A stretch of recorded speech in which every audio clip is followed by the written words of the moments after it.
students, today we're going to be starting our banking unit, and for starters we're going to go over the basics of banking. So this is the vocabulary that we are going to cover during this unit, so I'd like you to take notes on these. We're going to talk about checking accounts, which are the day-to-day, it's an account that you use for daily transactions. Savings accounts its goal is to save money. ATM cards is a card that you can use to access funds from your savings account. You can only use it at the ATM or in a branch. Interest rate is a percentage based on your account that you can gain more money depending on how much you have in your account. A debit card is what you can make normal purchases with from your checking account. Checks, you can fill out and pay bills or even make just purchases with checks. Interest is what you gain from interest rates on your account. Overdraft, that is when you take out more money than you have in your account. So if you have $100 in your account and you spend $125, your account is overdrawn $25. A withdrawal is when you're taking money out of your account. A deposit is when you're putting money into your account. A transfer would be you're moving money from your savings account to your checking account. And online banking is a way to manage your accounts at home on your computer, or sometimes there's online banking on your phones.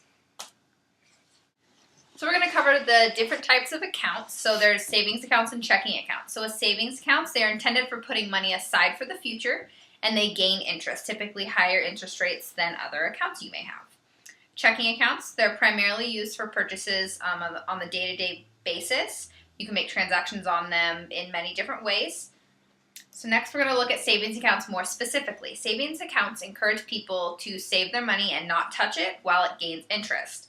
The amount of interest accrued depends on several different factors. It depends on the type of savings account you have, the bank that your money is being held at, the length of time that you have your money in the account, as well as the amount of money that is in your account. Can anyone tell me the 3 different types of savings accounts? Abigail? I know there's just the regular ones that you have, just that could be attached to an ATM card. Okay. And I know that there's a CD. Okay. Do you know anything about CDs? No, not really. No, but you just know that there's something called a CD. I know that there's something that's a CD, but I'm not sure what it entails. Okay, perfect. We're going to go into some detail about the 3 different types of savings accounts. So like you said, there's the regular savings account. Interest is paid on the account monthly based on what you have. Minimum deposits may be required at the time of account opening. Typically, it's about $25.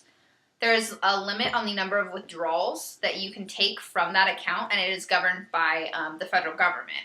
So basically, they limit you to 6 withdrawals, a statement cycle, and if you overdo that every single time, there can be fees, and also your savings account can get changed into a checking account. The second type of savings account that we have is a CD, or certificates of deposit, which is your money is untouchable for a fixed amount of time. So for example, you may put $1,000 into a CD, and you may not be able to touch that money for 2 years. So the more money that you have in a CD, and the longer the time that it is in the CD in general, the more money and interest that it's going to accrue. You can have a penalty for withdrawing your money early. Typically, it's a percentage of how much you have in your CD, factored into the time that you have the money invested into that CD. The third type of savings account is a money market account. This is a savings account that allows you to write some checks. Regular savings accounts and CDs you cannot write checks on. There's also limited withdrawals that you can have. Typically, money market accounts have higher interest rates, which means you're going to gain more interest. The interest is typically calculated at the end of every month, and interest rates may change. They are not fixed amounts for every account. Does anyone have any questions about savings accounts?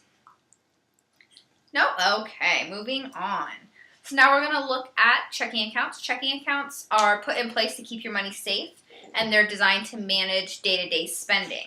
Checks can be written on these accounts, and they do have interest rates. They are very, very low. They're typically 0.01%, so you're basically gaining a penny to every $100 that you're spending. And then getting into this, you can write checks on the account. There's also a debit card that you can use, which is basically you see your parents sliding a card. It's typically their debit card. With the debit card, you can enter a PIN or you can sign for your purchases. Cash withdrawals can be done with your debit card at an ATM, or you can go into the branch and withdraw money from your checking account. With your checking accounts, transactions really do need to be monitored closely because since there is a card associated with the account, people can steal your card number and put fraudulent transactions on your account, which can put you at a loss of your money.